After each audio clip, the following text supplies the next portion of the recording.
निकालो सबको बाहर से, क्लास स्टार्ट हो गई।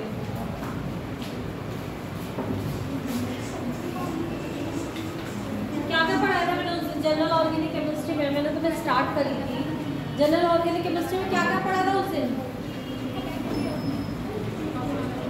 Third seat.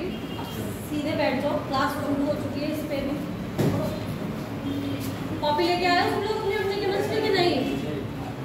क्या क्या पढ़ा था हमने उस दिन? एक तो मैंने सिंपली तुम्हें क्या चीज बताई थी कि कार्बन कितनी वैलेंसी शो कर रहा होता है? 4। कितने बॉन्ड्स बनते हैं कार्बन से? 4 बॉन्ड्स बनते हैं। 4 बॉन्ड्स बनाने के हमने डिफरेंट तरीके सीख लिए थे, जिससे हमें क्या पता चल रहा था कि कार्बन का हाइब्रिडाइजेशन कितना है। चलो अब मैं लिखती हूँ एक मॉलिक्यूल, तो मुझे बताओ इसमें कार्बन के हाइब्रिडाइजेशन कितने कितने हैं? इसमें कार्बन के हाइब्रिडाइजेशन बताओ दोनों का कितना कितना है?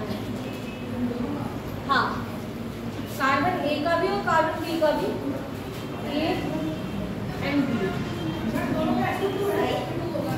दोनों का sp2।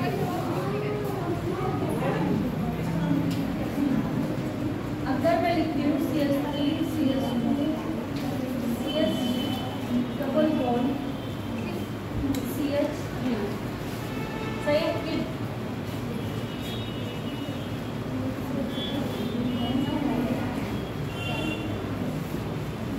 अगर मैंने ये लिखा है, अब मैं तुमसे पूछती हूँ सी वाले का बताओ मुझे क्या है? देख के बोलना। sp2 होगा, sp2 होगा, sp नहीं होगा। समझ में आ रहा है कैसे होगा ये sp sp2? या नहीं आ रहा? बोलो, नहीं आ रहा ना? सुनो, एक कार्बन था, कार्बन कितने बॉन्ड बना रहा था? 4 बॉन्ड्स बना रहा था। 1 2 3 4। अगर मेरे चारों के चारों बॉन्ड क्या है? सिंगल बॉन्ड है। इट मीन्स इन सब में एक एक सिग्मा बॉन्ड है। तो नंबर ऑफ एस्टर हम कैसे निकालते हैं, मतलब स्टेरिक नंबर हम कैसे निकालते हैं हाइब्रिडाइजेशन निकालने के लिए? नंबर ऑफ बॉन्ड पेयर जो सिंगल बॉन्ड से बने हुए होते हैं, number of sigma bond plus lone pair. इसमें कोई लोन पेयर है नहीं है, क्योंकि इसके चारों बॉन्ड से क्या किया है? एक एक क्या बना रखा है बेटा? बॉन्ड बना रखा है हाइड्रोजन से। एक भी क्या नहीं है हमारे पास? लोन पेयर नहीं है। तो मेरे पास बॉन्ड पेयर्स कितने बचे हुए हैं? 4 बॉन्ड पेयर्स बने हुए हैं। तो ये क्या बन गया? 4 बॉन्ड पेयर हो गया। एसएन नंबर मेरा कितना आ गया? स्टेरिक नंबर कितना आ गया? 4 आ गया। अगर मेरा स्टेरिक नंबर 4 आ गया तो एक एस आएगा, क्योंकि एस ऑर्बिटल कितने होते हैं? 1 होता है। पी ऑर्बिटल्स कितने होते हैं? 3 होते हैं। तो पी कितना आएगा यहाँ पे? पी 3। मतलब एक एस ऑर्बिटल और 3 पी ऑर्बिटल्स ने मिलकर क्या बनाया है हमारा? sp3 hybridisation.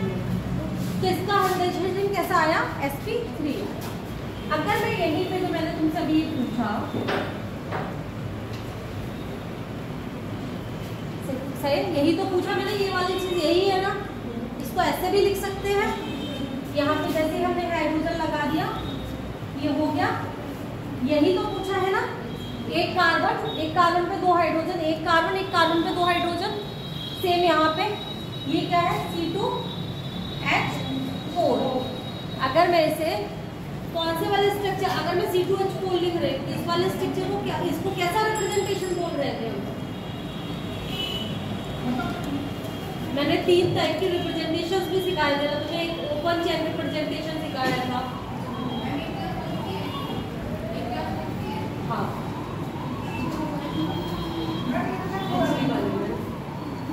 अब लास्ट क्लास मैं स्टार्टिंग से पढ़ाऊंगी, समझ के चलो। अभी हमने तो उस दिन में बात करी थी, वो भी यही करी थी, कार्बन की 4 वैलेंसीज होती है। ये ओपन टाइप बेटा, ये वाला ओपन टाइप कैसे हो गया?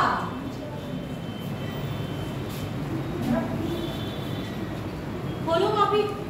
एक बॉन्ड लाइन था जिसमें हम क्या कर रहे थे? हम ये वाला हमारा कौन सा है? Bond line. ये कौन सा हो रहा है? हमारा ओपन चेन स्ट्रक्चर हो रहा है, क्योंकि हमने इसमें कार्बन के हाइड्रोजन के सबके बॉन्ड्स क्या कर रखे हैं? खोल के दिखा रखे हैं। उसके बाद क्या था हमारा? Condense structure. ये क्या है? हमारा मॉलिक्यूलर स्ट्रक्चर के फॉर्म में दिया हुआ होता है। यहाँ पे हमें बॉन्ड्स के बारे में नहीं बता रहे होते हैं। हाँ ठीक है, खोल के भी लिख देते हैं, बट अगर नहीं लिखना है तब भी इसे उसी फॉर्म में लिखेंगे। ठीक है, अगर अब मैं इस वाले पे आ रही हूँ, मैं तुम्हें क्या समझा रही थी, इधर सुनो रश्मि, यहाँ पे मैं बता रही हूँ हाइब्रिडाइजेशन निकालना, ठीक है। यहाँ मैंने बताया हाइब्रिडाइजेशन हम कैसे निकालते हैं ऑर्गेनिक के। ऑर्गेनिक में सिर्फ 3 हाइब्रिडाइजेशन पाए जाते हैं, एक sp3, sp2 और sp। हम सिर्फ इन्हीं 3 हाइब्रिडाइजेशन की बात करेंगे, इससे ज़्यादा की बात नहीं करेंगे, बिकॉज ऑफ हमारे कार्बन एटम के पास d इलेक्ट्रॉन, d सबसेल नहीं होता, तो वो कहीं भी d पार्टिसिपेट नहीं करेगा d ऑर्बिटल। सिर्फ कौन कौन पार्टिसिपेट करेंगे, s और p ऑर्बिटल्स, सिर्फ हमारे ये ऑर्बिटल्स करेंगे। यहाँ पे मेरे पास चारों के चारों कार्बन किससे जुड़ा हुआ है, 4 के 4 सिंगल बॉन्ड से जुड़ा हुआ है। ऐसा नंबर हम कैसे निकालते थे, number of bond pair plus number of lone pair is equal to ऐसा नंबर, स्टेरिक नंबर हम जिसे बोलते थे हाइब्रिडाइजेशन के लिए। कहाँ पढ़ा था हमने ये, केमिकल बॉन्डिंग में पढ़ा था हमने, केमिकल बॉन्डिंग। तो वहाँ हम ऐसा नंबर क्या पढ़ा, number of bond pair plus, इसे लिखो स्टेरिक नंबर, स्टेरिक नंबर, सही है। Steric number is equal to number of bond pair plus number of lone pairs. और बॉन्ड पेयर्स में भी कौन से बॉन्ड पेयर, जो सिग्मा बॉन्ड बनाते हैं, सिर्फ हम किसको काउंट करेंगे बेटा, सिग्मा बॉन्ड, हम पाई बॉन्ड को काउंट नहीं करते हैं। अब देखो, अगर मेरे कार्बन में कार्बन से 4 जुड़े होते, इसका ऐसा नंबर कितना आ गया था, 4 आ गया था। एक ऐसा ऑर्बिटल और 3 p ऑर्बिटल ने इसमें पार्टिसिपेट कर लिया। अब जब मैं इस वाले पे आ रही हूँ, ठीक है, इस वाले कार्बन के लिए, जब मैं किसके लिए हम डाला, जब मैं ए वाले के लिए बात कर रही हूँ, किसके लिए, ए वाले के लिए बात कर रही हूँ, इस वाले के लिए, ठीक है। मैंने ए के बाद लिए बात करी, ए के पहले मैंने देखो कार्बन की वैलेंसी कंप्लीट है या नहीं है, कितने बॉन्ड्स बने हुए हैं कार्बन के, 4 बॉन्ड्स बने हुए हैं, इट मींस कार्बन की वैलेंसी कंप्लीट है ना। कोई भी चार्ज, कोई भी प्लस माइनस कुछ लगाने की जरूरत नहीं है हमें, बिल्कुल परफेक्ट। कितने बॉन्ड पेयर्स है सिंगल बॉन्ड वाले, एक सिग्मा एक पाई बनता है किसमें, डबल बॉन्ड में, तो एक सिग्मा हो गया, ठीक है, एक सिग्मा हो गया और एक सिग्मा हो गया, टोटल कितने सिग्मा हो गए, 3 सिग्मा हो गए, 3 सिग्मा हो गया हमारे पास। तो इतनी हमारे 3 बॉन्ड पेयर्स हो गए, लोन पेयर कोई है नहीं है, ठीक है। तो हमारा ऐसा नंबर कितना हो गया, इसका 3 हो गया ना। अगर मेरा ऐसा नंबर 3 हो गया, तो इसका हाइब्रिडाइजेशन कितना हो जाएगा, एक S और 2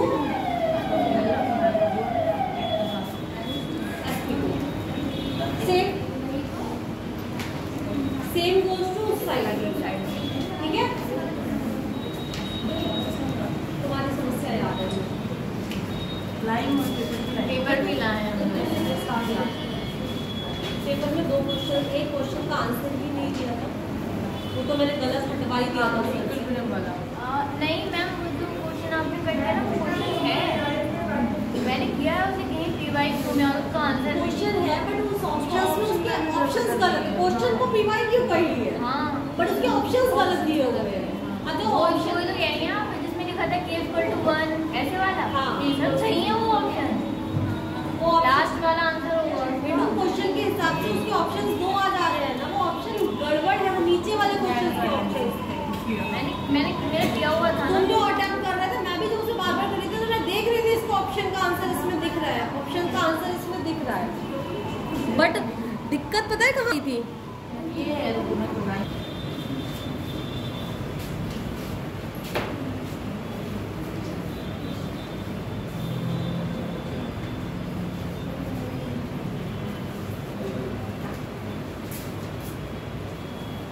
किस टाइम ये छुट्टी होगी, आज बजे, अच्छा,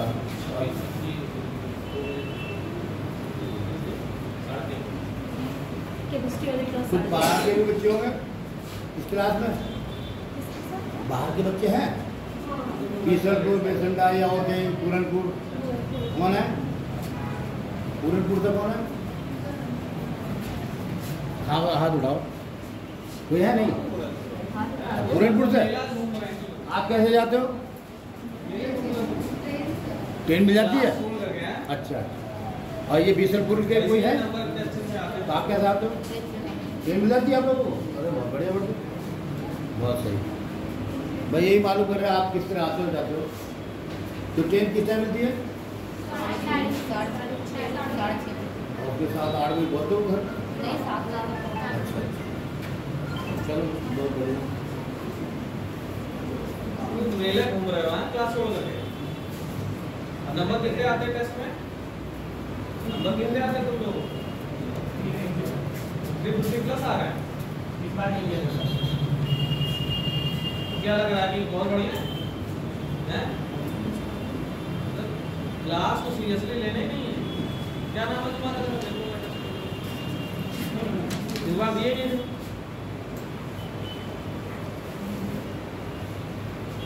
पढ़ाई सीरियसली लो। क्लास के बाद घूमो, क्लास कब चल रही है हमें उत्तर समझो।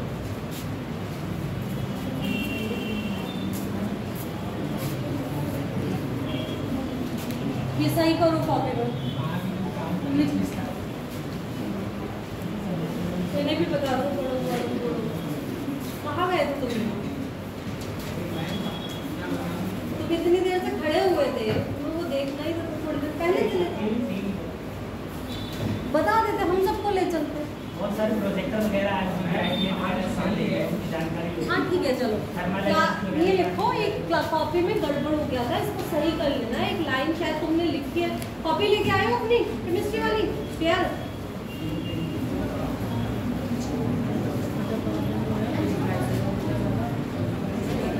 ये गलतियां से वही पढ़ा तो पढ़ा है। मैम आप ये क्वेश्चन ये अभी अटेम्प्ट करके दिखाइए। नहीं यही वाला आइसो बारीक में मैंने सोचा ही नहीं। आइसो एरिया बट अभी मैम कंफ्यूजन हो रहा है। सबसे ज़्यादा होता है। आ जाओ। हमारा क्वेश्चन क्या था?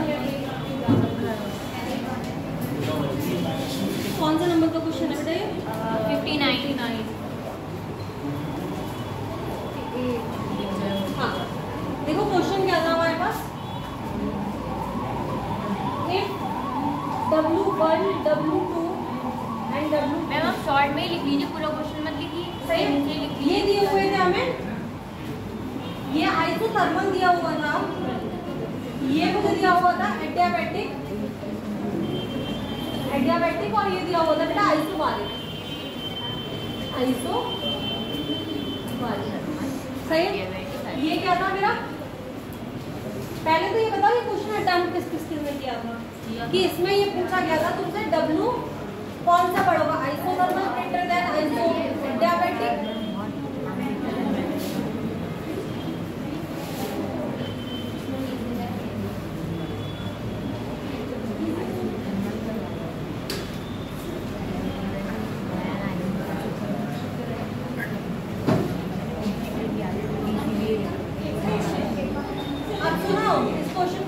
कैसे करना? एक तो होता है कि हमें चीजें पता है, मतलब एक होता है मुझे रिमेम्बर है सिर्फ, ठीक है। एक होता है हम क्वेश्चन के कॉन्सेप्ट अप्लाई करते हैं।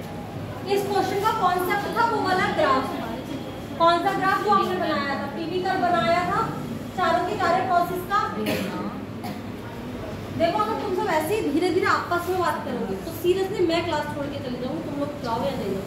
जब बातें कर लेना तो आवाज दे लेना, क्योंकि यहाँ खड़े होकर डिस्टर्बेंस होती है। अगर तुम कुछ भी पीछे से बोल रहे हो मुझे नहीं समझ में आ रहा क्या बोल रहे हो।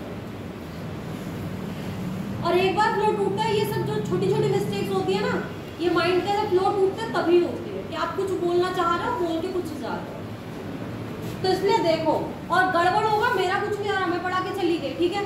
तुमने अगर कॉपी खुद पलट के नहीं देखी तो एटलीस्ट जिसने पलट के देख ली उसी से कुछ सीख लो। कुछ मिस्टेक्स अगर दिख रही है कि हाँ यहाँ गलती हो गई है, सुधार सकते तो सुधार लो ना। ये क्वेश्चन है, ठीक है। ये क्वेश्चन हमें दिया हुआ था, हमसे क्या पूछा था कि इस समय वर्क डन किसका ज्यादा हो। वर्क डन हम कैसे निकाले थे? Magnitude of work done is equal to area under the PV curve. PV curve हमने क्या देखा था सारे प्रोसेसेस का? आइसोबारिक क्या आ रहा था हमारा? ये आ रहा था, ठीक है। आइसोकोरिक मेरा क्या आ रहा था? Straight line. बच गए हैं मेरे पास दो, आइसोथर्मल एंड एडियाबैटिक, जिनका हमारा क्या आ रहा था? उसको कौन सी वाली शेप बोलते हैं? Rectangular hyperbola. एक ही आ रहा था और बेटा एक ही आ, सही है। ऊपर वाला मेरा क्या था? आइसोथर्मल था। ये आइसोबारिक है। मैं इन दोनों में बोल रही हूँ, बारिक आइसोथर्मल,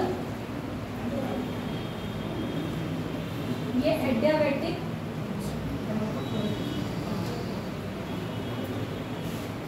और ये आइसोकोरिक। अब मैं इन सब में अगर एरिया अंडर द कर्व निकालना शुरू करूंगी, बाकी को भूल गए।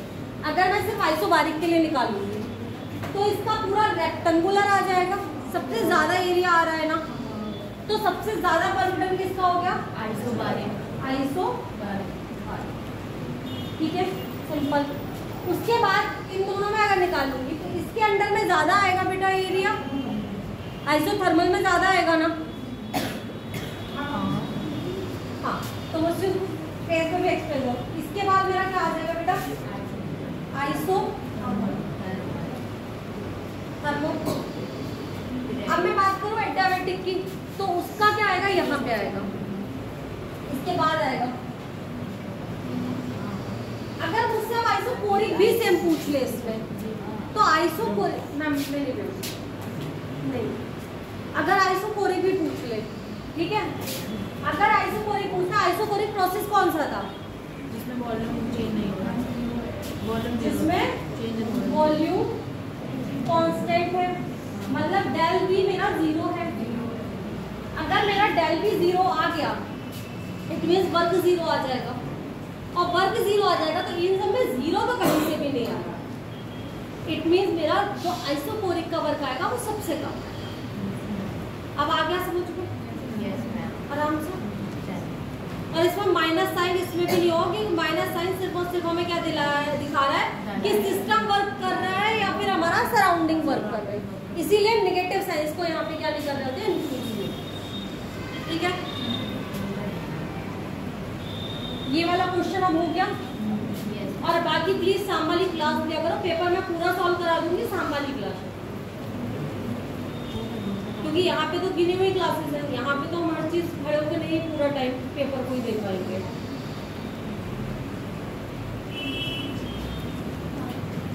तुमने लिया था मुझका लास्ट टाइम वाला मैथ, वो नहीं लिया था, इसमें सॉल्व करे होंगे शायद क्वेश्चन लिखे थे उस दिन, लेकिन मैंने पेपर में लिखे सॉल्व करके नहीं लिखे थे। वो पीटी वाला कर वाला लिखा था, नहीं लिखा था,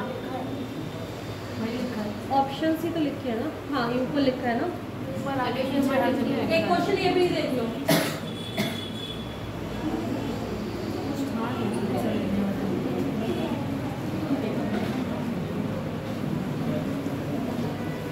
इसमें तुमसे पूछा था W कैसा होगा, W का साइन क्या होगा, पॉजिटिव या नेगेटिव, और H का साइन क्या होगा, W कैसा होगा, चेंज इन एंथैल्पी कैसा होगा।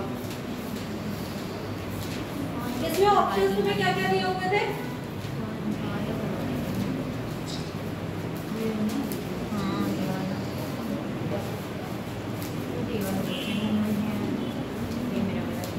देखो, इसमें तुम्हें सबसे पहले हम क्या निकालेंगे, इसमें H निकालेंगे। वो कैसे निकालेंगे? H बराबर डेल G बराबर del H plus TDS minus, हाँ सॉरी माइनस TDS था। ये इसी से निकलवाया था क्या मैंने?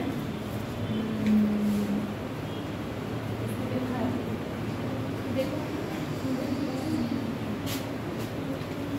ये तो ध्यान दीजिए।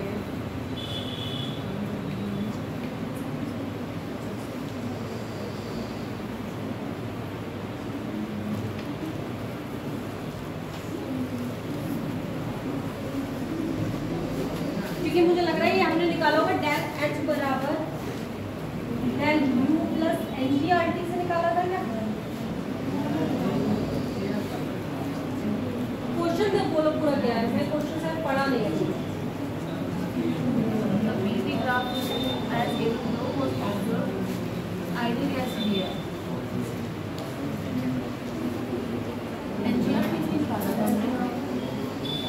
किसी ने लास्ट टाइम वाली क्लास का वो लिखा था नोट्स?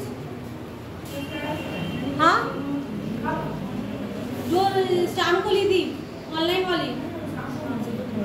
रजनीश, तुम थे ऑनलाइन वाली क्लास में शाम वाली में? क्वेश्चंस लिखे थे?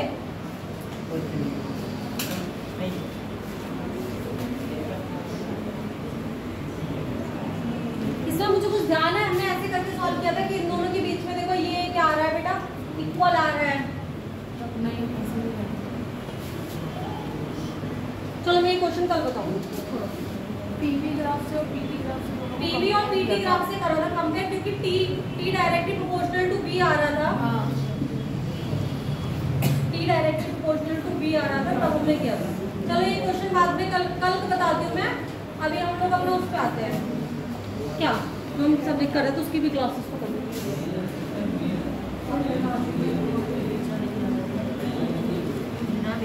करा दूंगी। यहाँ पे आ जाओ, ये आया यहाँ तक। अगर अभी अब तुमसे मैं किसके निकलवाऊंगी, किसी का भी वो निकलवाऊंगी, क्या स्टेरिक नंबर से हाइब्रिडाइजेशन निकाल पाओगे आराम से? निकाल जरा।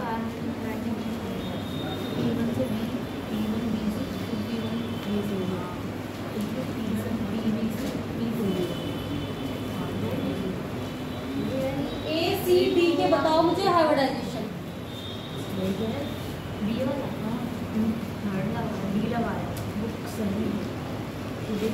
बोलो हाइब्रिडाइजेशन निकालने हैं तुम्हें उस वाली में शेप में किसके? एक सी वाले का, ए वाले का और डी वाले का निकालो। देखो इसको कैसे लिखना है, यहाँ आओ। ए डी और सी, सही है, यही पूछा है ना मुझसे। पहले तो इन सारे कार्बन्स की हमें क्या करनी होती है, बैलेंसी कंप्लीट करनी होती है। बैलेंसी हम क्या करते हैं, हाइड्रोजन लगा के कंप्लीट करते हैं। अब देखो इस वाले पे कितने हैं, 2 बॉन्ड बने हुए हैं ना, यहाँ पे कितने हाइड्रोजन लग जाएंगे, यहाँ पे 3 बॉन्ड है, 1 हाइड्रोजन, और यहाँ पे भी 1 हाइड्रोजन। जैसे ही 1 हाइड्रोजन बना, 1 2 3 सिंगल बॉन्ड से, इट मींस इसकी क्या हो गया, sp2 3 आया ना steric number. Same goes to 1 2 3 sp2, सही है। इस पे 1 2 3 4 sp3 आया समझ में इतना। इसके बाद मैंने दूसरी चीज क्या बताई थी, दूसरे ऑर्गेनिक में हाइब्रिडाइजेशन समझाए थे। अच्छा मैं तुमसे अगर ये वाला स्ट्रक्चर दे रही हूँ, तो इस स्ट्रक्चर को कौन सा स्ट्रक्चर बोल रहे हैं, बॉन्ड लाइन स्ट्रक्चर बोल रहे हैं। अगर मैं तुम्हें ये स्ट्रक्चर दे रही हूँ तो इसे क्या बोल रहे हैं? अगर मैं इस टाइप से स्ट्रक्चर तुम्हें लिख के दे रही हूँ, इसे क्या बोल रहे हैं? नहीं आ रहे क्या?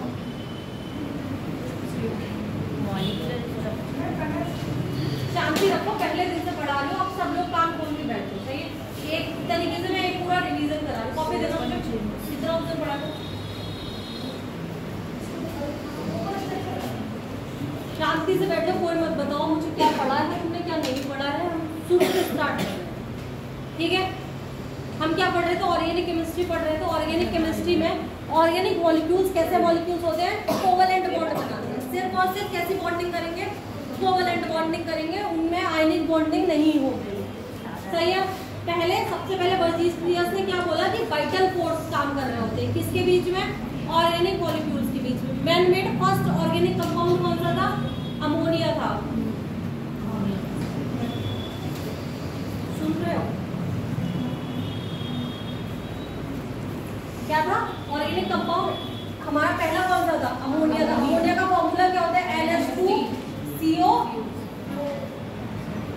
NH2। कहाँ से बना था ये बेटा, सॉरी यूरिया ही तो बना था पहला ऑर्गेनिक मॉलिक्यूल। यही कह रहे हो ना, जब दिमाग का पूरा कनेक्शन ही आउट हो जाता है। मतलब पूरा पढ़ाने का क्या फायदा निकलता है अगर मैं 8 दिन, तुम्हें भी ये पता है कि तुम्हारी क्लास 8 दिन बाद है, ये तो अब पता चल चुका होगा कि एक वीक नहीं है। एटलीस्ट संडे को उठा के पढ़ लो ना भाई, 8 दिन नहीं उठा के पढ़ रहे तुम कॉपी, बट संडे सैटरडे तो पढ़ लो। अगर तुम्हें मंडे आके केमिस्ट्री क्लास लेनी है, फिजिक्स की क्लास लेनी है, फिजिक्स में भी यही करते होगे। ये तो ऑब्वियस बात है कि 8 दिन में तुम्हें नहीं याद रहेगा बिना पढ़े, पढ़ रहे नहीं हो बिना क्लास के। और ये छोटी छोटी प्रॉब्लम जो बोलने की या लिखने की होती है, वो यहीं से शुरू होती है कि जब मूड पूरा ऑफ हो चुका होता है ना, ये देख के कि आप कितनी भी मेहनत से पढ़ा रहे हो, रिस्पॉन्स नहीं मिल रहा।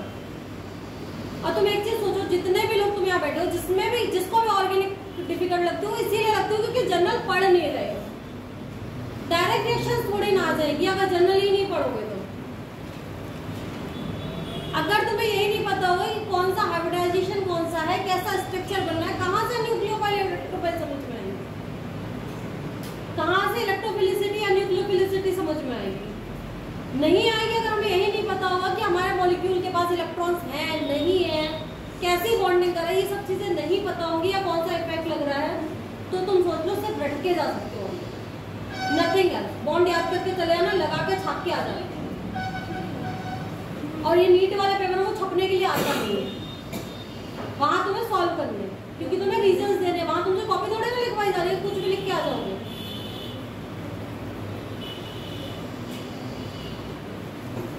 सबसे पहले मेन मेड कंपाउंड कौन सा बना था हमारा? यूरिया। अब चलो नॉर्मल चीजों पे आते हैं। हम सबसे पहले हम क्या पढ़ते हैं, किसी भी चीज को पढ़ना स्टार्ट करते हैं तो हमें पता होना चाहिए उसकी रिप्रेजेंटेशन कैसे हो रही है, सही? तो रिप्रेजेंटेशन ऑफ ऑर्गेनिक कंपाउंड हमने 3 टाइप की रिप्रेजेंटेशन को मेनली पढ़ रहे हैं। एक क्या पढ़ रहे थे बेटा? Open chain. ओपन चेन से मतलब ये समझ में आ रहा है कि जो भी कुछ है, जितने भी बॉन्ड्स हैं, जितने भी एलिमेंट्स हैं एक कंपाउंड को बनाने के लिए, वो सब हमारे कैसे लिखे हुए? क्लियरली लिखे हुए। लाइक मेरे पास अगर मैं ले रही हूँ C2H6 ले रही हूँ, C2H6 ले रही हूँ, तो मैं इसे कैसे लिखूंगी? एक कार्बन एक सिंगल बॉन्ड से लगा हुआ, एक कार्बन के साथ बाकी 3 क्या लगे हुए हैं बेटा? हाइड्रोजन। ठीक है, ये मेरा क्या हो जा रहा था? ओपन वाला स्ट्रक्चर। इसी का अगर ये फॉर्मेट है, इसी का अगर ये फॉर्मेट है, या फिर हमारा CH3 और CH3, इसको हम क्या कह रहे थे? कंडेंस स्ट्रक्चर बोल दे रहे थे, सही है? इसको हम क्या बोल रहे थे? कंडेंस स्ट्रक्चर बोल दे रहे थे। इसके बाद एक स्ट्रक्चर क्या आ रहा था जिसमें हमें कुछ भी नहीं दे रहा था, उसमें सिर्फ हमें क्या दे रहा था? जिगजैग फॉर्म में हमारे नंबर ऑफ कार्बन्स को बता दे रहा था। अगर ऐसे करके लिखा हुआ आ रहा है, ठीक है, तो ये मेरा कौन सा स्ट्रक्चर है? Bond line structure. अब बॉन्ड लाइन स्ट्रक्चर में इट्स योर ओन रिस्पॉन्सिबिलिटी, अगर उसने ये बना के दिया है, तुम लगाओगे इसमें हाइड्रोजन, तुम्हें पता होना चाहिए इसमें से हाइड्रोजन कहाँ से निकलेगा अगर मेरा कोई बेस अटैक करेगा, वो तुम्हें नहीं बताने आएगा पेपर में। और जब पेपर को डिफिकल्ट बनाना होता है, सिर्फ स्ट्रक्चर्स की डिजाइनिंग पे भी चेंज करेगा, नाम थोड़ी ना बदल देगा, या तो नाम दे देगा, IUPAC नेम दे देगा, स्ट्रक्चर खुद बना लेना। सिंपल सी चीज है। अगर मुझसे एक स्ट्रक्चर के लिए पूछ रहा है, ठीक है, कुछ भी उसको, और उससे डिफिकल्ट नहीं पड़ा है, मतलब उसे सिर्फ हाइब्रिडाइजेशन निकलवाने सारे कार्बन, और उसने मुझे कोई IUPAC नाम में लिख के दिया, तो पहले मुझे क्या आना चाहिए? IUPAC लिखना आना चाहिए, देन मुझे वो हाइब्रिडाइजेशन निकालना आना चाहिए। तो हाइब्रिडाइजेशन कितना भी सिंपल हो, अगर मुझे IUPAC नहीं आएगी तो मैं हाइब्रिडाइजेशन सॉल्व नहीं कर सकती। ये है इंटरकनेक्टिविटी ऑफ ऑर्गेनिक कंपाउंड। और एक बार समझ लेना, मैं जिस दिन से पहले दिन से लास्ट दिन तक ऑर्गेनिक पढ़ाऊंगी, उस दिन तक पहले दिन का चीज याद होनी चाहिए, तो ऑर्गेनिक समझ में आएगी, वरना नहीं है। कुछ रिवाइज करना नहीं करना, इस चैप्टर को कम से कम 10 बार पढ़ लेना। 2 पार्ट्स में ये पढ़ाया जा रहा है, एक तो बेसिक ऑर्गेनिक केमिस्ट्री है, दूसरा प्यूरिफिकेशन में। प्यूरिफिकेशन से बहुत ज्यादा क्वेश्चंस नहीं आते, लिमिटेड टेस्ट आते हैं, वो हम लिख लेते। इसमें फंडामेंटली नोमेनक्लेचर आता है तुम्हारा, इफेक्ट्स आते हैं, एसिडिटी आती है, बेसिसिटी आती है, स्ट्रक्चर्स पूछ सकता है कौन सा स्ट्रक्चर्स है, उसके बाद तुमसे पूछता है हाइब्रिडाइजेशन आता है तुम्हारा, एरोमेटिसिटी आती है तुम्हारी, ये सब कुछ किसमें है हमारा? ऑर्गेनिक में। कायरलिटी किसमें है? ऑर्गेनिक में। आइसोमेरिज्म किसमें है? ऑर्गेनिक की फर्स्ट चैप्टर में। वो फर्स्ट चैप्टर दिया इतने से पेजेस में है, मगर कॉपी शायद उससे डबल पेजेस की बनती है। और अगर कहीं हम लॉन्ग टर्म वाली जो क्लासें पढ़ते हैं ना, उसमें 1-1 महीना से जनरल ऑर्गेनिक केमिस्ट्री चल रही होती है, और तुम लोगों को तो 6 दिन में नहीं मिले होंगे। अगर तुम खुद कुछ नहीं करोगे तो क्या सब कुछ मैं कर लूंगी तुम्हारे करने का?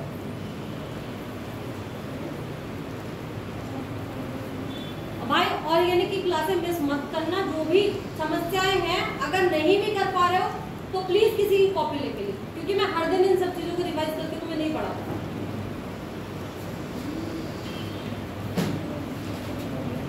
3D टाइप स्ट्रक्चर बताया था। 3D टाइप स्ट्रक्चर्स कैसे थे? जैसे कि मैं मेथेन का बना रही थी, तो कार्बन हमारा कैसा शो कर रहा था बेटा? हाइब्रिडाइजेशन, sp3 हाइब्रिडाइजेशन शो कर रहा था। अगर इसने sp3 हाइब्रिडाइजेशन शो किया तो इसकी ज्योमेट्री कैसी है? टेट्राहेड्रल ज्योमेट्री है। टेट्राहेड्रल मैंने बना के दिखाया था। टेट्राहेड्रल में क्या होता है? 2 बॉन्ड्स जो होते हैं मेरे प्लेनर में होते हैं, जो बॉन्ड्स मेरे प्लेनर में होते हैं उनको हम कैसे दिखाते हैं, स्ट्रेट लाइन से दिखाते हैं। और जो बॉन्ड मेरा मेरी साइड होता है, जिसको हम बहुत अच्छे से देख पा रहे होते हैं, जो हमारी तरफ करीब लग रहा था, उसको हम वेज से करते हैं, इसको हम बोलते हैं वेज। और जो हमसे दूर की साइड होता है, मतलब जो अपोजिट साइड होगा, दैट इज कॉल्ड डैश। सही है, इससे डैश बोल रहे होते हैं, इसे वेज बोलते हैं। जो वेज पे दिख रहा है वो तुम्हारी साइड है, जो डैश पे दिख रहा है वो मेरी साइड। ठीक है, ये हमारा क्या हो गया, ये हमारा हो गया रिप्रेजेंटेशन कैसी थी। उसके बाद मैंने तुम्हें कुछ स्ट्रक्चर्स लिखने बताए थे। कुछ स्ट्रक्चर्स क्या थे, जैसे मान लो मैंने लिखना है CH3 CH2 OH को, मुझे इसको किस में रिप्रेजेंट करना है, मुझे इसे बॉन्ड लाइन में उसने मुझसे पूछा कैसे रिप्रेजेंट करेंगे। तो बॉन्ड लाइन स्ट्रक्चर हमेशा जिगजैग फॉर्म में बनाते हैं। तुम ऐसा नहीं है कि तुम जैसे ऐसे करके और ऐसे लगा दो, ये नहीं होता बॉन्ड लाइन स्ट्रक्चर। ठीक है, मतलब ये दो में है तो ये चलेगा। इसको कैसे बनाओगे, ऐसे बनाओगे, ठीक है, एक नॉर्मल, और इसको यहाँ पे करके OH लगा दो। ठीक है, ये तो चलेगा। बट अगर यहाँ पे 3 कार्बन दिए हुए हैं तुम्हें, मान लो यहाँ पे प्रोपेनॉल दिया हुआ है, CH3 CH2 CH2 और OH दिया हुआ है, देन तुम क्या शुरू करोगे बेटा, जिगजैग फॉर्म में से बनाना शुरू करोगे। जो नीचे से शुरू करोगे, 1 carbon 2 carbon 3 carbon, and then यहाँ पे हम क्या लगाएंगे, OH। ठीक है, इसमें जो हमारे एटम के साथ लगा हुआ होगा, किसी अदर एटम के साथ वो हाइड्रोजन दिखा देते हैं, बाकी हाइड्रोजन हम नहीं दिखा। इसके बाद मैंने तुम्हें नंबर ऑफ क्या बताया था बेटा, नंबर ऑफ सिग्मा बॉन्ड और नंबर ऑफ पाई बॉन्ड, जो हम पहले भी पढ़ चुके हैं। ठीक है, एक सिंगल बॉन्ड में अगर मैं तुमसे इसमें पूछूं नंबर ऑफ सिग्मा बॉन्ड बताओ और नंबर ऑफ पाई बॉन्ड बताओ, नंबर ऑफ पाई बॉन्ड। सही है, मुझे नंबर ऑफ सिग्मा बॉन्ड और पाई बॉन्ड तुम्हें बताने हैं।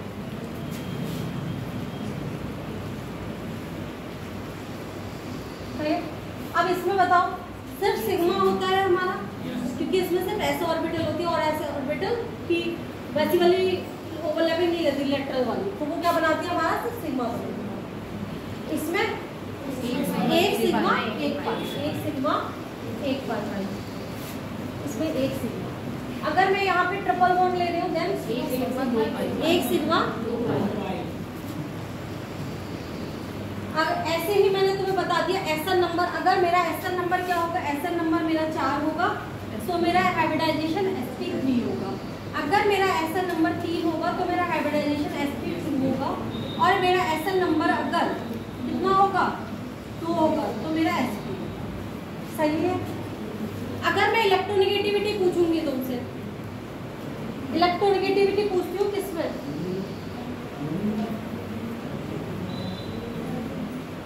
sp3 sp2 sp4 sp3 sp2 and sp में मैं इसमें इलेक्ट्रोनेगेटिविटी का ऑर्डर पूछ रही हूँ, ऑर्डर ऑफ इलेक्ट्रोनेगेटिविटी। ये मैंने केमिकल बॉन्डिंग में तुम्हें बताया है। बताओ, electronegativity is directly proportional to percentage S character. बताया है, electronegativity directly proportional to percentage S character. अगर मेरे पास sp3 है तो इसमें परसेंटेज अपनी कॉपी नहीं। अगर मेरे पास, मैं क्या बता रही हूँ, इन तीनों में मैं तुमसे इलेक्ट्रोनेगेटिविटी का ऑर्डर लिखा रही हूँ। अब बताओ मुझे पास, मैंने आंसर भी बता दिया तुम्हें, डायरेक्टली प्रोपोर्शनल टू sp3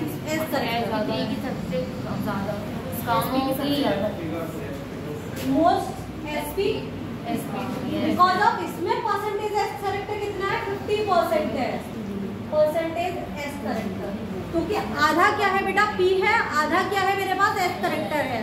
यहाँ पे क्या है मेरा 33.33% है। सही है, यहाँ पे क्या आ रहा है मेरा 33.33%, क्या आ रहा है बेटा, percentage S character,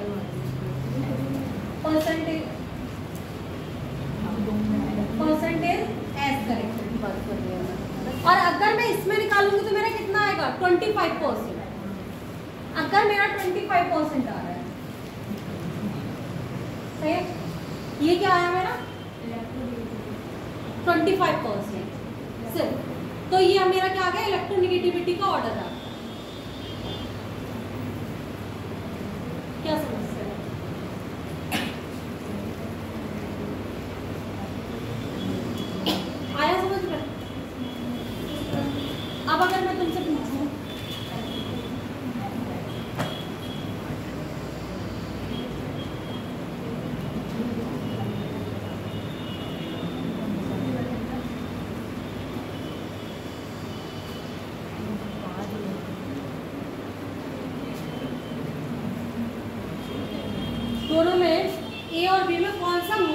electronegative carbon है।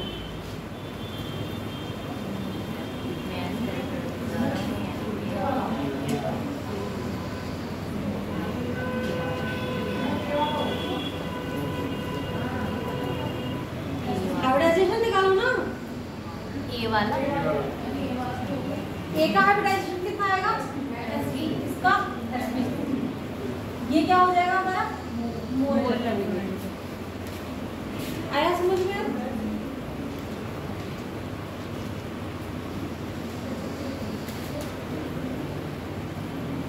अच्छा, अब हम लोग करेंगे, क्या करेंगे हम, कुछ लिखो characteristics of organic compound, characteristics of organic compound.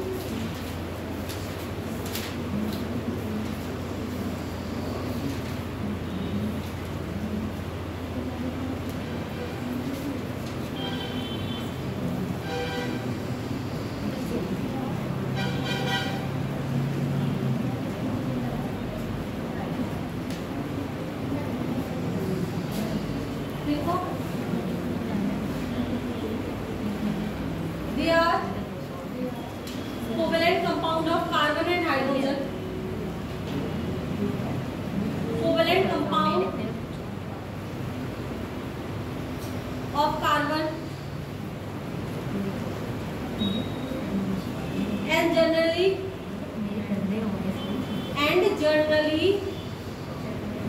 insoluble in water.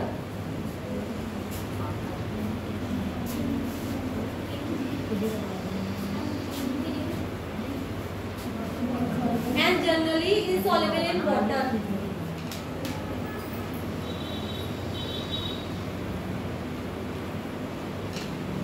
And readily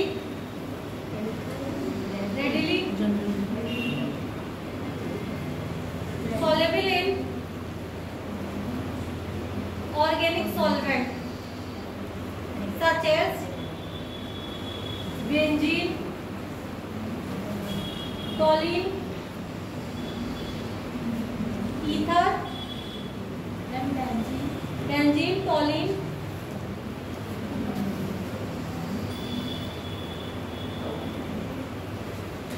ether,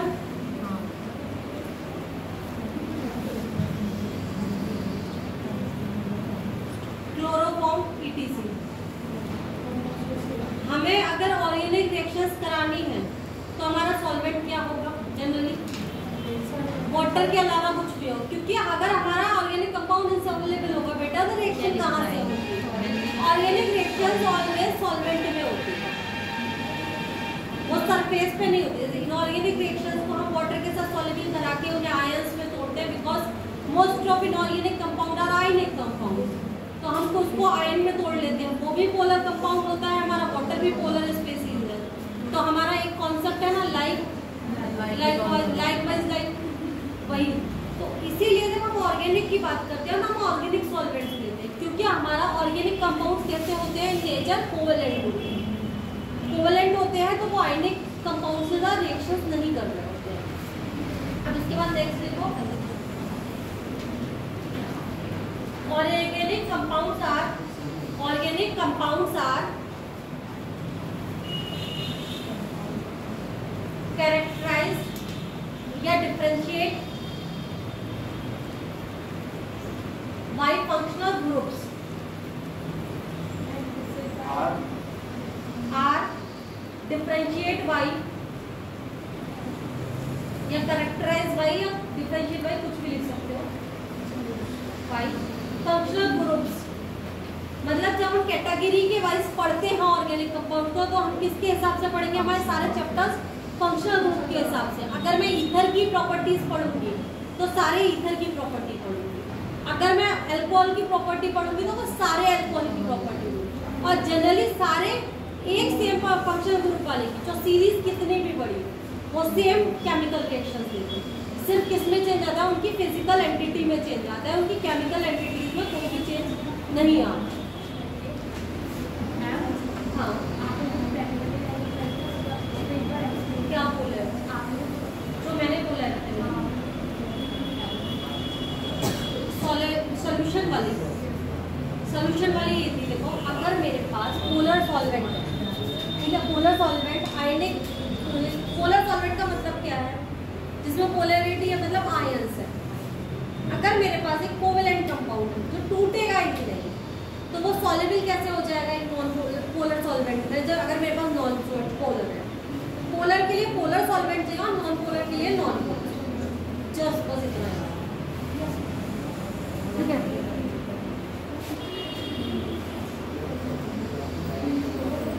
अब इसके बाद डालो बेटा homologous series.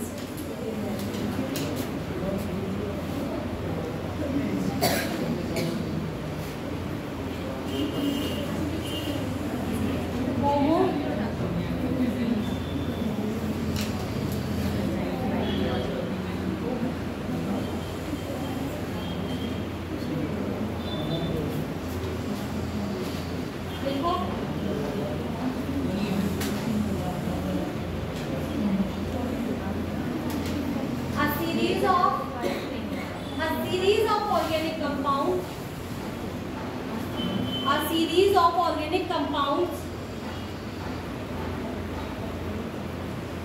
each contain a characteristic functional group. Each contain a characteristic, yes, specific functional group and the successive manners and the successive members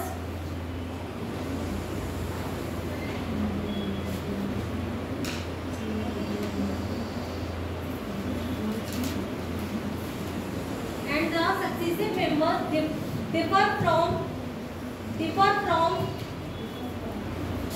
each other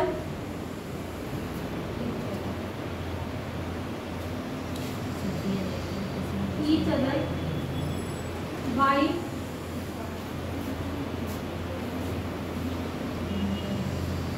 CH2 group in molecular formula. Differ from each other by CH2 group in molecular formula is called homologous series. Homologous series. अब देखो इसको समझो क्या है। अगर homologous series क्या होती है, ऐसी सीरीज है, मालूम है सिर्फ किसकी बात कर रही हूँ बेटा, किसी भी एक स्पेसिफिक फंक्शनल ग्रुप की बात करूंगी। डिफरेंट फंक्शनल ग्रुप में हम होमोलोगस सीरीज नहीं देखते। हम होमोलोगस सीरीज किस में देखते हैं, सेम फंक्शनल ग्रुप में। मान लो मैं अगर बात करूंगी किसकी, एल्केन्स की बात करूंगी, ठीक है। अगर मैं एल्केन्स की बात कर रही हूँ, एल्केन्स क्या होती है, एल्केन्स वो होती है जिसमें हमारा क्या होता है, सिर्फ सिंगल बॉन्ड होता है, लाइक CH4 C2H6, ठीक है। उसके बाद क्या होगा, C3H8,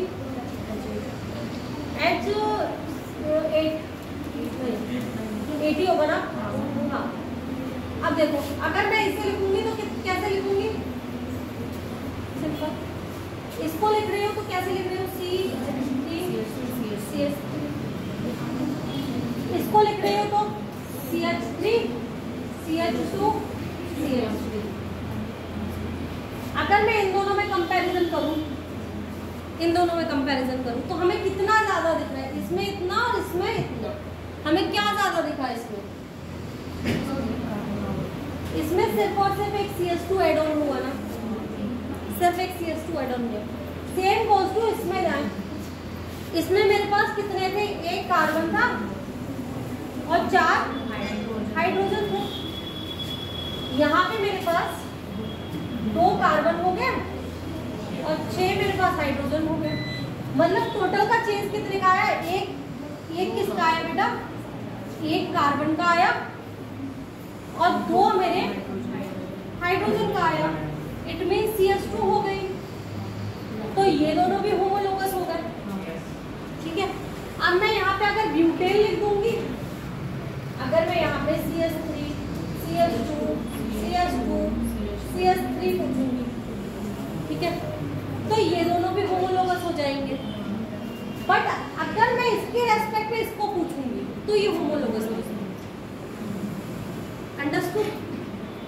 अगर मुझे दो के पेयर दिए हुए हैं तो उनमें डिफरेंस सिर्फ कितने का होना चाहिए? CH2 यूनिट का डिफरेंस होना चाहिए, इससे ज्यादा का डिफरेंस नहीं होना चाहिए। दोनों सेम फंक्शनल ग्रुप के होना चाहिए। ऐसा भी नहीं है कि अगर मैं लिखूं CH3 CH2 OH, ठीक है, और यहाँ लिखूं CH3 CH2 CH2 CH3,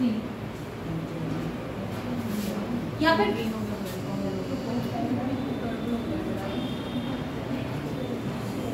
यहाँ पे अगर मैं डायरेक्ट CH3 करूँ,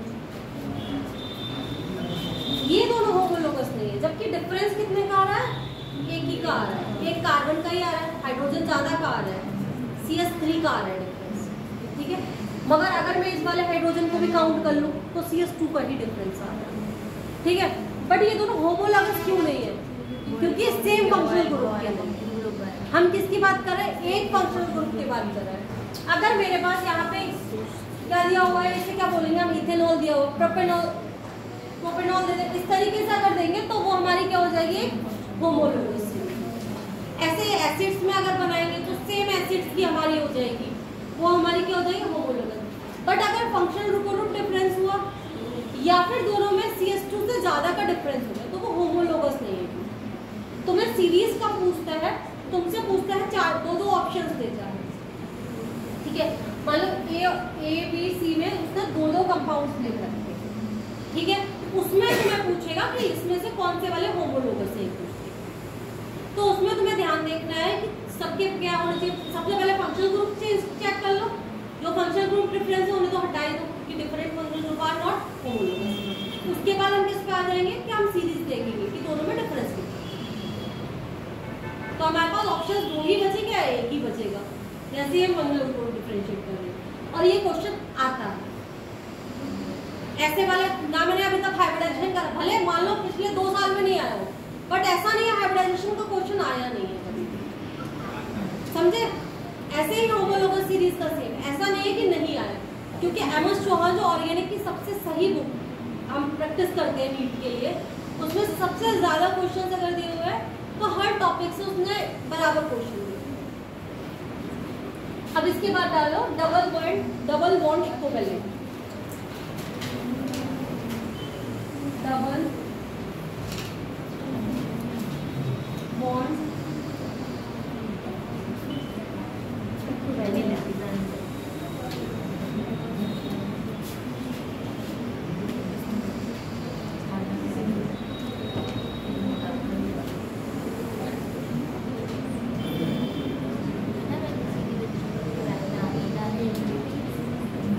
लिखो, इस हेडिंग को डाल के लिखना शुरू करो बेटा। A double bond equivalent, a double bond equivalent, also known as a double bond equivalent, is also known as the degree of unsaturation. The degree of unsaturation. The degree of unsaturation.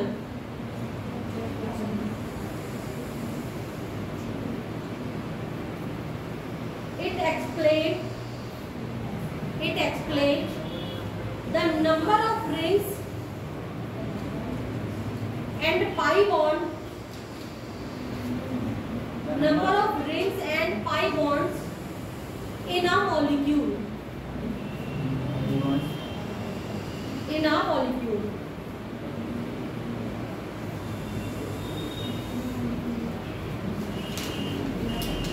इसका formula लिखो बेटा।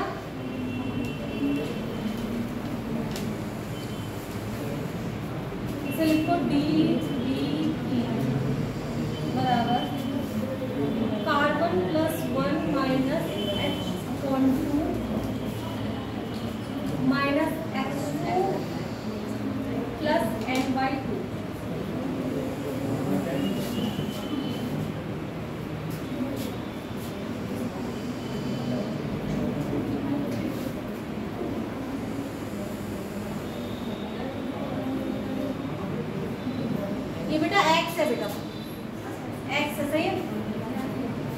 Carbon क्या है? Carbon is हमारा C क्या है? हमारा carbon है बेटा। हमारे मॉलिक्यूल में जितने नंबर ऑफ कार्बन होंगे वो हम कहाँ लिखेंगे? C की जगह पे लिखेंगे। नंबर ऑफ, उसके बाद मेरा आ जाता है H क्या है? Number of hydrogen.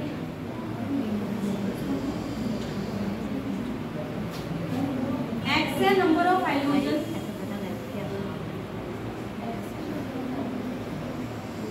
Halogen, number of halogen. N क्या है? Number of nitrogen.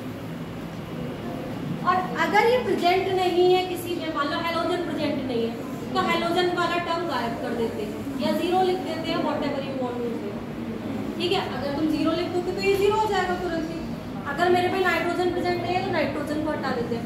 Like generally तो हमें इतना ही यूज करना होता है। ये तो हमारे हेट्रो एंड हेलो कंपाउंड्स में आ जाता है। अगर हेट्रो और हेलो कंपाउंड नहीं दिए हुए तो हाइड्रोकार्बन्स के लिए हम कितना फॉर्मूला यूज करते हैं?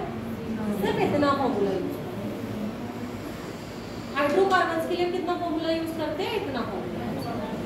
लाइक अगर मैं तुझसे पूछूं C6H6 का डबल बॉन्ड इक्विवेलेंट बताओ मुझे, निकालो। C6H6 का डबल बॉन्ड इक्विवेलेंट निकालो, इसको रख के कितना आएगा? कार्बन कितने हैं? 6 है हमारे पास, प्लस 1 माइनस हाइड्रोजन कितने हैं? ठीक है, ये कितना हो गया? 4 आ गया ना? 4 आया, आ गया। अब तुम एक चीज बताओ, तुम्हें बेंजीन का स्ट्रक्चर तो सबको पता होगा लगभग। C6H6 का नंबर ऑफ पाई बॉन्ड्स कितने होते हैं? टोटल ये क्या बता रहा है मुझे? ये नंबर ऑफ पाई बॉन्ड्स और नंबर ऑफ रिंग बता रहा है। ठीक है, अगर मैं बेंजीन को चेक कर रही हूँ, नंबर ऑफ पाई बॉन्ड्स कितने हैं? 3 पाई बॉन्ड्स हैं और एक क्या है मेरे पास?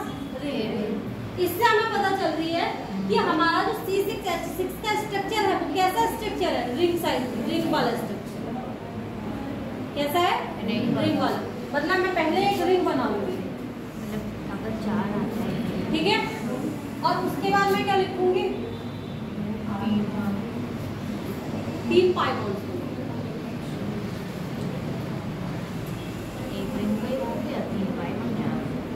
चार डबल बॉन्ड इक्विवेलेंट समझ में आ गया? इसका कौन सा आया? सेम गोज़ टू अगर मैं किसका बनाऊं तो मैं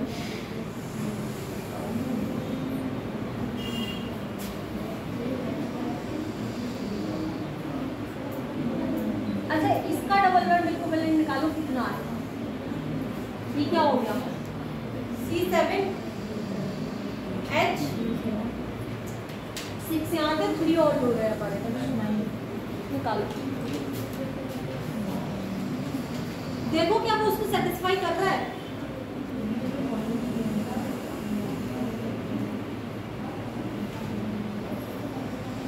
करोश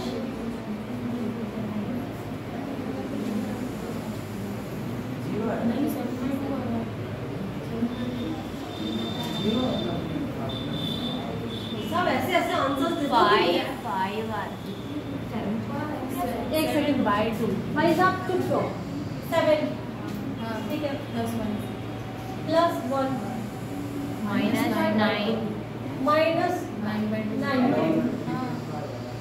ओके 9 की वजह से उसमें आ जा रहे हैं हमारे 9 क्यों आ जाएगा? मैंने हाइड्रोजन गलत किया। 1 2 3 4 5 और 3 8 ही तो हाइड्रोजन हाइड्रोजन 8 ही तो है। तुम में से भी एक भी नहीं गिनता। अगर मैडम गलत गिन गई है तो हमें गिनने की जरूरत ही नहीं। 4 आएगा, 4 आएगा। 4 आए मीन स्ट्रक्चर वही आना है। एक रिंग 3 क्या आ रहे हैं हमारे? इसीलिए हमने पॉलिन कहाँ लगाया? फिर एक CH3 जो हमारा बचता है उसे हम बाहर लगा। अगर मैं तुमसे इसमें पूछूं डबल बॉन्ड इक्विवेलेंट निकालने के लिए, अगर मैं ऐसे ही पूछ लूं इसमें डबल बॉन्ड इक्विवेलेंट कितना आएगा बताओ?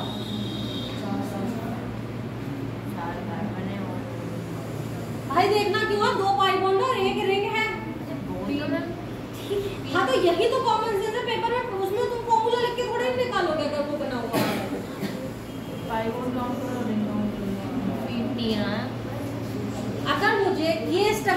गया और मुझसे पूछा इसमें कि डबल एंड इक्विवेलेंट बताओ, तो डबल एंड इक्विवेलेंट का मतलब क्या है? एक रिंग और पाई बॉन्ड्स। और इसकी आप कहाँ पे सबसे ज्यादा यूज करेंगे? जब हम निकालेंगे आइसोमेरिज्म, क्योंकि हमें उसमें क्या देखना होता है कि एक टाइप के एक मॉलिक्यूल के कितने सारे स्ट्रक्चर्स बन रहे हैं। तो हम उसमें क्या निकालेंगे कि अच्छा पहले तो हमने सिंगल बॉन्ड्स वाले लिख लिए, फिर हमने चेन वाले लिख लिए, देन हम जब रिंग वाले पे आएंगे तो हमें ये पता होना चाहिए इसका डबल एंड इक्विवेलेंट कितना है, रिंग बनेगी भी या नहीं बनेगी।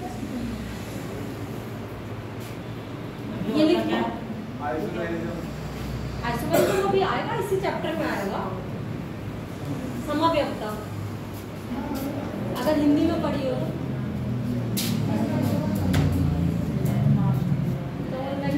अब इसके बाद बेटा आओ क्लासिफिकेशन ऑफ ऑर्गेनिक कंपाउंड डालो। Classification of organic compound.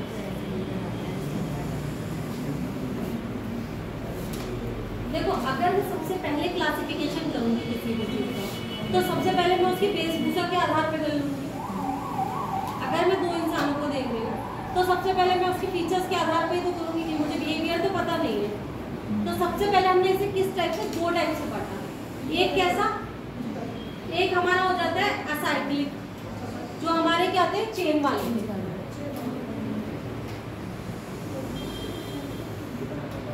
Acyclic हो गया। एक क्या होगा मेरा, साइक्लिक हो गया। अब असाइक्लिक वाले में हमारे कौन से आ रहे थे बेटा, चेन कंपाउंड, या फिर हमने क्या बोलते हैं एलिफेटिक कंपाउंड, एलिफेटिक कंपाउंड। अब मैं साइक्लिक वालों में आ रही थी, तो साइक्लिक भी कैसे होगा, होमोसाइक्लिक, हेट्रोसाइक्लिक, होमोसाइक्लिक, और यहाँ पे क्या होगा हेट्रोसाइक्लिक। हेट्रोसाइक्लिक कौन से हो गए, जिसमें डिफरेंट एटम प्रेजेंट हो गए।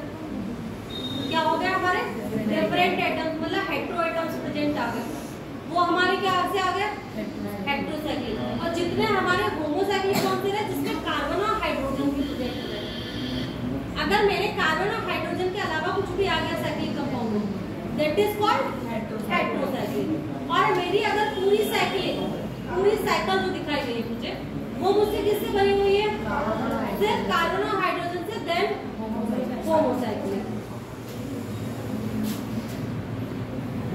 जैसे कि साइक्लोहेक्सेन अगर मैं लिख रही हूँ, सही, अगर मैंने साइक्लोहेक्सेन लिखा और यहाँ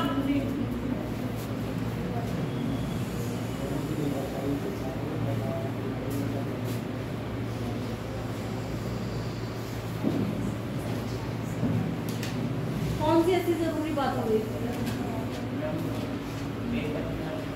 क्या भाई पेपर की बात क्लास की बात कर लेना, उन्हें पेपर में वैसे भी ये सॉल्व नहीं कर पाओगे, और फर्स्ट ईयर में ही है ये। आ रहा है नहीं आ रहा है पेपर में, ये नहीं आ रहा है भाई साहब धन्यवाद। नहीं आ रहा है। यहाँ क्या आ जाएगा, अगर मैं यहाँ पे प्रोटीन बना रही, मैंने उसमें एक प्रोटीन बताई थी ना, तो ये मेरी क्या हो जाएगी हेट्रो। अब हेट्रोसाइक्लिक में टू टाइप के हो जाएंगे। हेट्रोसाइक्लिक में एक कैसा हो जाए एलिसाइक्लिक, और एक हो जाएगा हमारा एरोमेटिक। कैसा हो जाएगा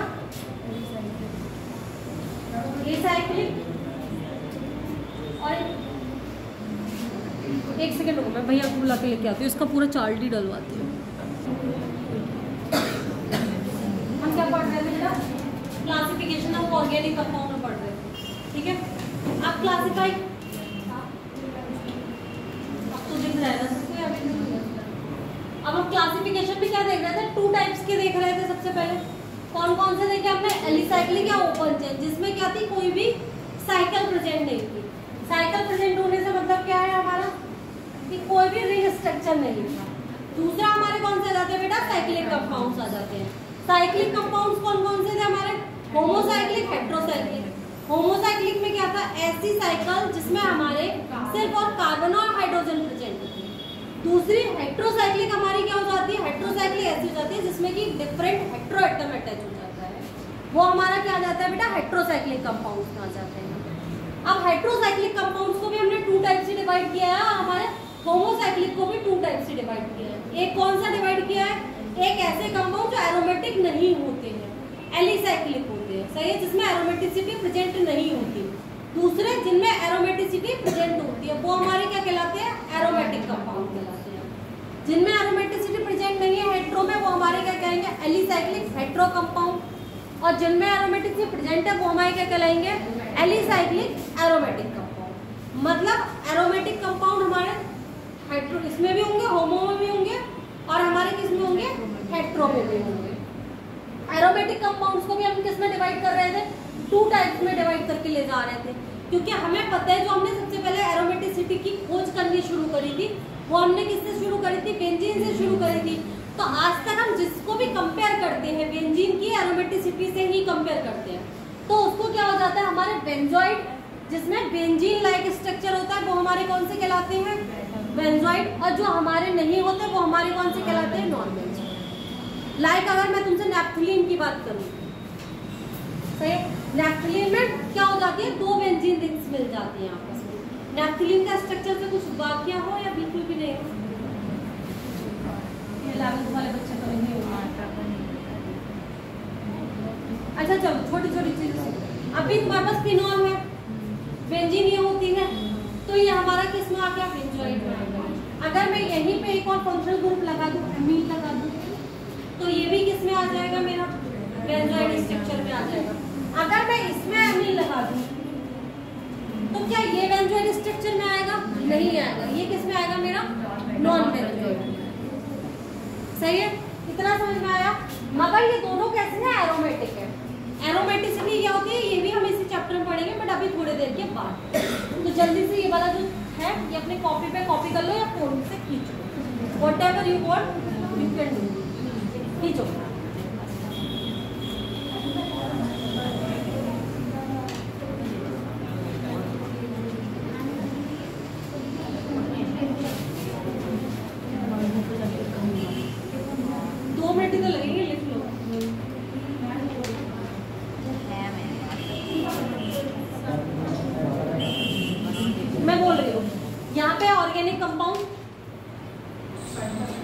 उसके बाद इसको लिखो बेटा एलिसाइक्लिक या ओपन चेन या एलिफेटिक कंपाउंड।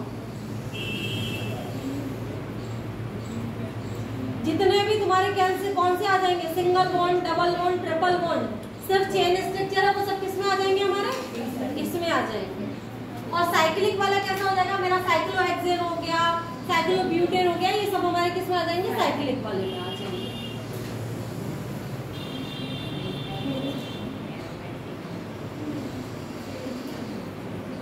कहाँ नहीं दिखा मुझको ये वाला,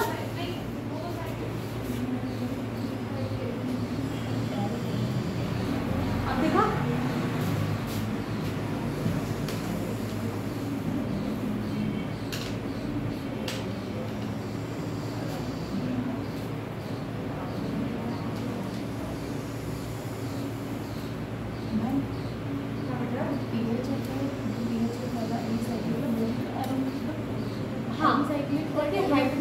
एरोमेटिक नहीं है,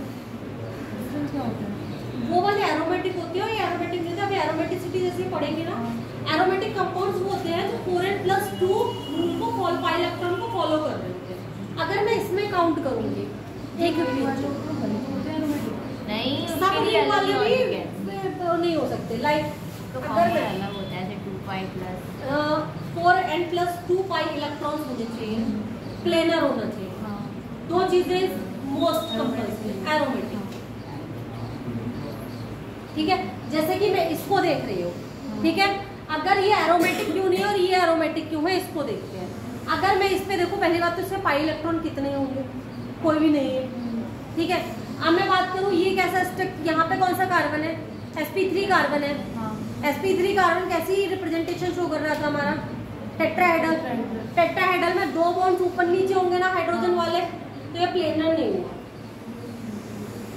अब यहाँ पे क्या है मेरा sp2 sp2 sp2 sp2 nitrogen में निकालोगे नाइट्रोजन में sp2 sp2 sp2 all are sp2 that means it is a planar bond. मतलब ये एक ही प्लेन पे होगा। जो भी डबल बॉन्ड वाले कंपाउंड होते हैं या फिर ट्रिपल बॉन्ड वाले कंपाउंड हैं वो हमारे एक प्लेन पे होंगे, उसके हाइड्रोजन्स भी इसी प्लेन पे होंगे। प्लेन का मतलब ये है कि अगर मॉलिक्यूल को काटना चाहो तो वो हाफ हाफ में कट जाएगा उस प्लेन। सारे एरोमेटिक नहीं हो सकते, एरोमेटिसिटी के अपने रूल्स। वो पढ़ोगी वो भी पढ़ाया जाएगा, उसके रूल्स अलग हैं। एरोमेटिसिटी रिंग से लेना रिंग इज नथिंग। रिंग इस ये वाला कंपाउंड तुम्हें अभी क्या दिख रहा है, एरोमेटिक दिख रहा है, ठीक है। मगर अगर मैं इसका एक ये वाला हटा दूं, देखो अगर मैं ये बॉन्ड हटा दिया इसका तो ये नॉन एरोमेटिक हो जाएगा। ये एंटी एरोमेटिक भी हो सकता है, ठीक है। क्योंकि एरोमेटिक में भी हम तीन चीजें पढ़ेंगे, एक नॉन एरोमेटिक, एक एंटी एरोमेटिक, देन एरोमेटिक। और उन सबके अपने अपने रूल्स हैं और स्लो सीखते हुए चलेगा। अगर एक ही बार में सीखेंगे तो प्रॉब्लम हो जाएगी। अभी हम यहाँ पे किससे बात करें, हम सैचुरेटेड और अनसैचुरेटेड पे बात करें इसके बाद, क्योंकि अब हमें आगे जो क्वेश्चंस करने हैं वो इस पे करने हैं, कौन सा कंपाउंड हमारा सैचुरेटेड है, कौन सा अनसैचुरेटेड।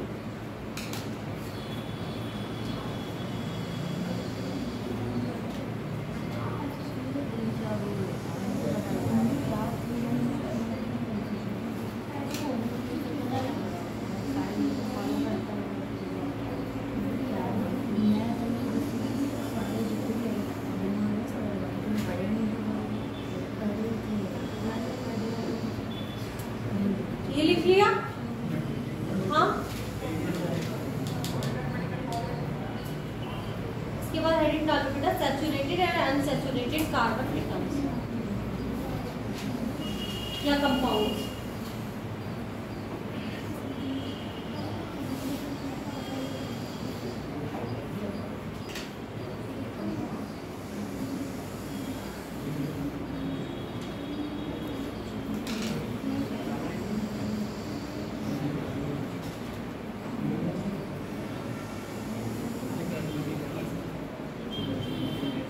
सैचुरेटेड कार्बन कंपाउंड डालो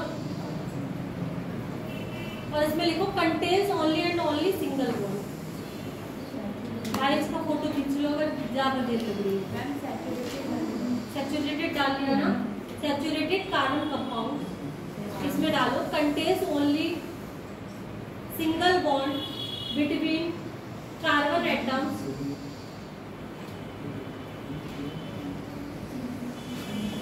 making them between carbon atoms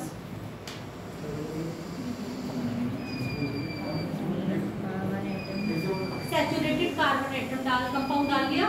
इसमें लिखना है saturated carbon compound contains only single bonds between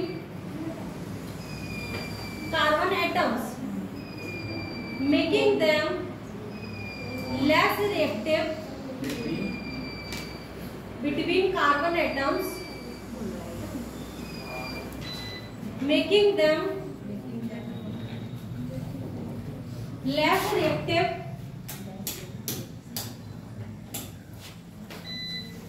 or fully saturated with hydrogen atoms.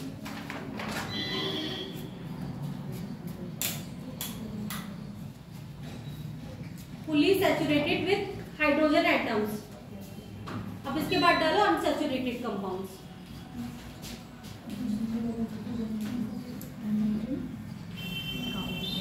fully saturated with hydrogen atoms while unsaturated compounds, unsaturated compound डाल लिया। अब उसमें लिखो compounds which contain at least one carbon carbon double bond और triple bond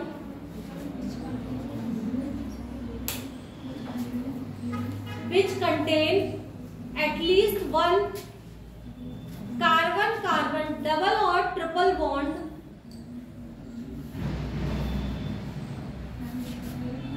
is called unsaturated compound।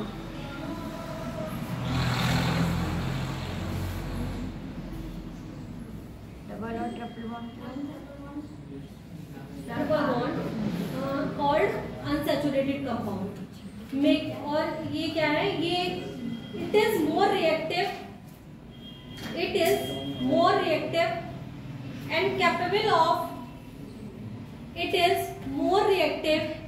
And capable of adding hydrogen और other atoms.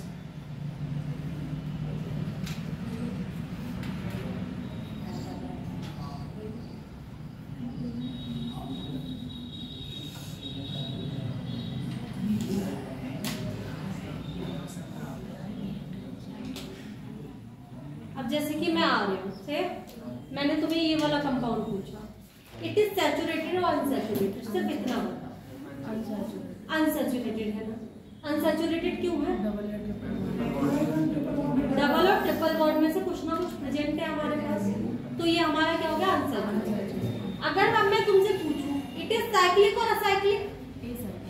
Acyclic, alicyclic मतलब aliphatic compound है ये हमारा, क्या है, एलिफेटिक कंपाउंड।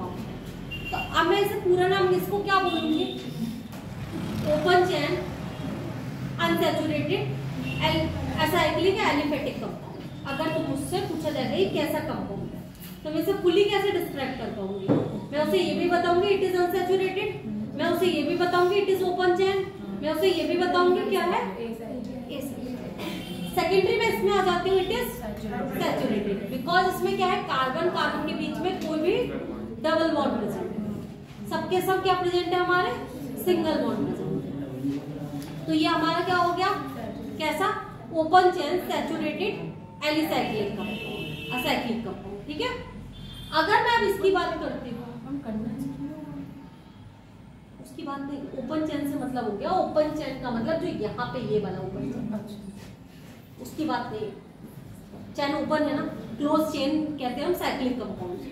ठीक है, यहाँ पे हम उस वाले स्ट्रक्चर्स की बात नहीं करते जो तुम समझ रहे हो। अब मैं इस पे आ जाती हूँ, अगर मैं इससे पूछूंगी सैचुरेटेड है या अनसैचुरेटेड है, अनसैचुरेटेड है। एरोमेटिक है, एंटी मतलब एरोमेटिक है या एलिफेटिक है, एरोमेटिक है। बेंजोनाइड है या नॉन बेंजोनाइड है, इतना डिफरेंशिएट करना आ गया अब अच्छे से। होमोसाइक्लिक है, हेट्रोसाइक्लिक है, होमोसाइक्लिक। अगर मैं सेम इसकी बात करूंगी ये क्या है, हेट्रोसाइक्लिक है। सैचुरेटेड है, अनसैचुरेटेड, सैचुरेटेड। ये सिंगल बॉन्ड है ना, मैम एरोमेटिक कंपाउंड के, ये एरोमेटिसिटी पढ़ाएंगे इसी चैप्टर। एरोमेटिक कंपाउंड्स बेटा होते हैं, देखो जो प्लेनर होते हैं, लाइक इसके सारे कार्बन क्या है, sp2 कार्बन। ठीक है, अगर मैं इसी में देख रही हूँ, इसमें इस वाले को मत जोड़ो, सिर्फ इसको देखेंगे हम, ये क्या है, सबके सब हमारे प्लेनर है। दूसरी बात, अगर मैं इसके पाई इलेक्ट्रॉन्स गिनूं, कितने हैं, 6 पाई इलेक्ट्रॉन्स हैं। 4n+2 पाई इलेक्ट्रॉन के रूल को मुझे फॉलो करना चाहिए, हक्कल का 4n+2 पाई इलेक्ट्रॉन रूल है जो एरोमेटिसिटी के लिए। तो 6 इलेक्ट्रॉन है, इसका मतलब ये क्या हो गया हमारा एरोमेटिक कंपाउंड।